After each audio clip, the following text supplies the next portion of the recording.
शादी के बाद जब मुझे बुखार होता तो मेरा शौहर मुझे डॉक्टर के बजाय पीर के पास ले जाता। एक दिन मेरा शौहर मुझे उसी पीर के पास ले गया। कहने लगा, पीर साहब दुआ करें हमारा बेटा हो। पीर साहब ने मेरे पेट पर हाथ रखा और कुछ पढ़ने लगा।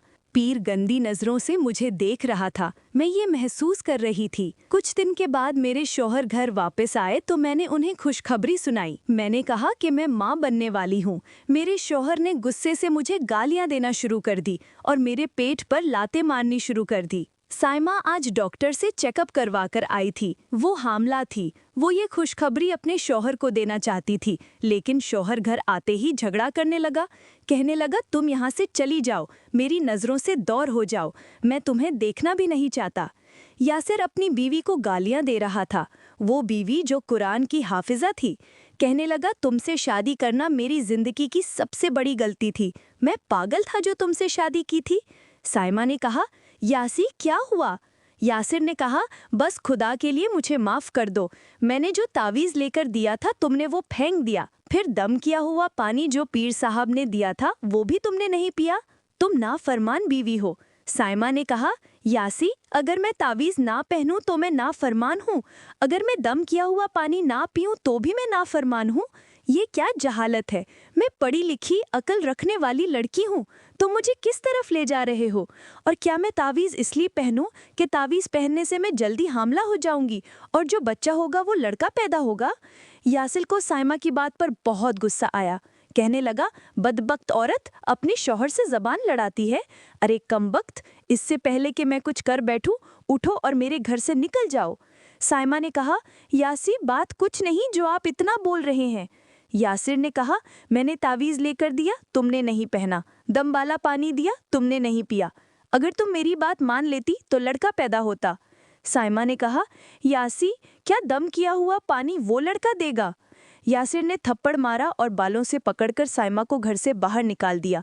कहने लगा, काफिर औरत, मेरे घर से चली जाओ।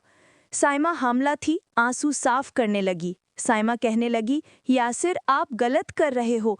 आप कौन से ज़माने में जी रहे हो? ऐसा क्यों कर रहे हो? मेरी बात सुन लो, मैंने किसी पीर के पास नहीं जाना। इन दोनों की बातों से सारा मोहल्ला इकट्ठा हो चुका था। साइमा रो रो कर कहने लगी, यासिर देखो, मैं तुमसे कुछ कहना चाहती हूँ।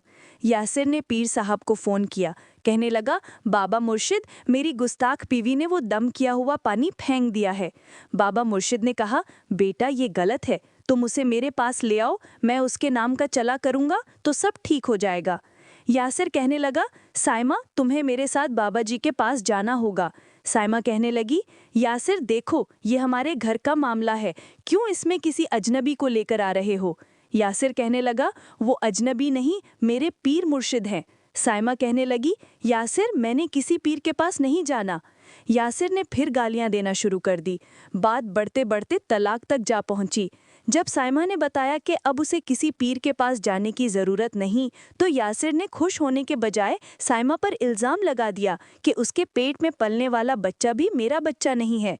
झगड़ा बहुत बढ़ चुका था और उसी दौरान यासिर ने साइमा के पेट पर लात मारकर उसे तलाक दे दी। साइमा रोते हुए दागदार दामन लिए, तलाक का ताना माथे पर सजाए, किस्मत पर रोती जा रही थी। यासिर साइमा को गालियां दे रहा था। कह रहा था, बदज़ात औरत, शौहर की इज्जत करना नहीं आती, ऐसी औरत को काट डालना चाहिए। यासिर के माँ बाप को पता चला तो उन्होंने आकर बेटे को बहुत समझाया कि तुमने बहुत गलत किया, ऐसा नहीं करना चाहिए था। यासिर ने कहा, आप लोगों को नहीं पता, वो खुद को पता नहीं क्या समझती थी। साइमा जब अपने वालिदैन के घर पहुंची तो उसकी हालत बहुत ख़राब थी। उसके घर वाले उसे अस्पताल ले गए। उसका 2 माह का बच्चा अब मर चुका था। साइमा की हालत बहुत नाजुक थी। डॉक्टर ने बताया कि ये पुलिस केस बनता है, मगर साइमा के घर वालों ने साइमा के कहने पर कुछ भी न कहा। उन्होंने सब कुछ अपने अल्लाह पर छोड़ दिया। साइमा के लिए बहुत बड़ा सदमा था। آج اس بات کو 1 سال گزر چکا تھا۔ یاسر نے دوسری شادی کر لی تھی۔ ادھر سائمہ کے گھر والوں نے بھی سائمہ کی دوسری شادی کروا دی۔ اس بار سائمہ کو جو شوہر ملا تھا وہ ایک سچا مسلمان تھا۔ وہ پڑھا لکھا تو نہیں تھا لیکن وہ اسلام کو بہت قریب سے جانتا تھا۔ سائمہ حافظہ قرآن تھی۔ سائمہ کا نیا شوہر سائمہ سے قرآن پاک کی تلاوت سنا کرتا تھا۔ زندگی میں پھر بہار آنے لگی۔ اس کا شوہر بہت اچھا تھا۔ سائمہ اب نئی زندگی جی رہی تھی۔ سائمہ کو اللہ پاک نے خوبصورت بیٹا عطا کیا۔ وہ دونوں میاں بیوی بہت خوش تھے۔ سائمہ کبھی کبھی اپنے پہلے بیٹے کو یاد کر کے روتی تھی۔ اس کا شوہر ہمیشہ یہی کہتا تھا، سائمہ اپنے ماضی کو ایک برا خواب سمجھ کر بھول جاؤ۔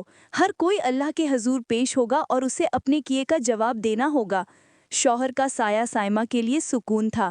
ادھر یاسر آج بھی ماں باپ سے الگ رہتا تھا، لیکن وہ تعویذ اور آج کل کے جھوٹے پیروں پر یقین رکھنے والا آج بھی یاسر وہی تھا۔ یاسر کی دوسری بیوی پہلے بھی طلاق یافتہ تھی۔ اس نے سوچا پہلے ہی معاشرے کی سردعا جھیل کر آئی ہوں، اب جو شوہر کہے گا وہی کروں گی۔ اسے کبھی بخار یا سر میں درد ہوتا تو یاسر اپنی بیوی کو لے کر پیر کے پاس چلا جاتا۔ وہ پیر یاسر کی بیوی جس کا نام اقصیٰ تھا اس کا دم کرتا، اس کا ہاتھ پکڑتا۔ اقصیٰ کو بہت برا لگتا تھا مگر وہ خاموش رہتی تھی۔ اس کو اس پیر سے ڈر لگنے لگا تھا۔ اقصیٰ نے ایک بار اپنے شوہر کو بتایا مگر شوہر نے الٹا اقصیٰ کو ڈانٹ دیا۔ اقصیٰ کو پہلے ایک شوہر چھوڑ چکا تھا، دوسری بار وہ طلاق کا صدمہ برداشت نہیں کر سکتی تھی۔ اسی ڈر سے وہ سب کچھ برداشت کر رہی تھی۔ وہ خاموش رہتی، یاسر کے سخت لہجے کو بھی برداشت کر رہی تھی۔ ادھر سائمہ اپنے شوہر کے ساتھ عمرے پر جا رہی تھی۔ اللہ کا شکر ادا کر رہی تھی کہ اس کا شوہر اسے پلکوں پر بیٹھا کر رکھتا تھا۔ سائمہ بہت خوش تھی۔ یاسر اپنی بیوی کو لے کر ایک دن پیر کے پاس چلا گیا۔ کہنے لگا، پیر صاحب دعا کریں ہمارا بیٹا ہو۔ پیر نے اقصیٰ کے پیٹ پر ہاتھ رکھا اور آنکھیں بند کر کے کچھ پڑھنے لگا اور ساتھ کہنے لگا، اپنی بیوی کو 20 دن لگاتار دعا کروانے کے لیے میرے پاس لے کر آیا کرو، پھر دیکھنا تمہارا بیٹا ہوگا۔ اقصیٰ بہت روتی تھی، یا خدا میرے شوہر کو سمجھ ادا کر، وہ غیر مرد مجھے چھوتا ہے، میں کیا کروں؟ اقصیٰ جیسی نہ جانے کتنی لڑکیاں ان پیروں کی حوث کا نشانہ بن رہی تھی۔ دن ایسے ہی گزر رہے تھے۔ یاسر کام میں مصروف رہنے لگا تو اس کے پیر دعا کرنے کے لیے یاسر کے گھر آنے لگے تھے۔ وہ پیر اقصیٰ کو حوث بھری نظروں سے دیکھ رہا تھا۔ ایک دن اقصیٰ نے یاسر کو بتانا چاہا مگر یاسر کا پیر پر اتنا یقین تھا کہ وہ کچھ سننا نہیں چاہتا تھا۔ اقصیٰ بے بس ہو چکی تھی۔ یاسر اپنے پیر کے خلاف کوئی بات سننے کو تیار نہ تھا اور ادھر پیر اقصیٰ کو اپنی حوث کا نشانہ بنا رہا تھا۔ ایک دن یاسر گھر پر موجود نہیں تھا۔ اقصیٰ سو رہی تھی۔ پیر صاحب گھر میں داخل ہوئے۔ انہوں نے اقصیٰ کے ساتھ زبردستی کرنا چاہی کہ اچانک اسی وقت یاسر گھر پر واپس آ چکا تھا۔ یاسر نے دیکھا کہ پیر اقصیٰ کے کمرے میں موجود تھا۔ پیر اقصیٰ سے زبردستی کر رہا تھا۔ یاسر ایک دم غصے میں پاگل ہونے لگا۔ اس نے پیر کو تھپڑ مارنے شروع کر دیے، اسے گالیاں دینا شروع کر دے۔ اقصیٰ بہت ڈری ہوئی تھی۔ یاسر نے کلہاڑی اٹھا کر اقصیٰ کے سر پر مار دی۔ کہنے لگا، بے غیرت عورت، میرے پیچھے یہ کام کرتی ہے۔ اقصیٰ وہیں دم توڑ چکی تھی۔ یاسر نے جھوٹے پیر کو بھی کلہاڑی مارنا چاہی مگر وہ پیر جان چھڑا کر فرار ہو چکا تھا۔ محلے والوں کو جب پتہ چلا سب لوگ اکٹھے ہوئے۔ نیوز چینل والے بھی پہنچ چکے تھے۔ ٹی وی پر خبر چلنے لگی، شوہر نے بیوی کو غیرت کے نام پر قتل کر دیا۔ سائمہ بھی خبریں دیکھ رہی تھی۔ یاسر کو دیکھا تو چیخیں مارنے لگی۔ وہ بہت ڈر چکی تھی۔ ایک دم اس کے من سے یہ الفاظ نکلے، یا اللہ، اس کمبخت نے کسی معصوم کو مار دیا۔ آخر اس عورت کا کیا قصور تھا؟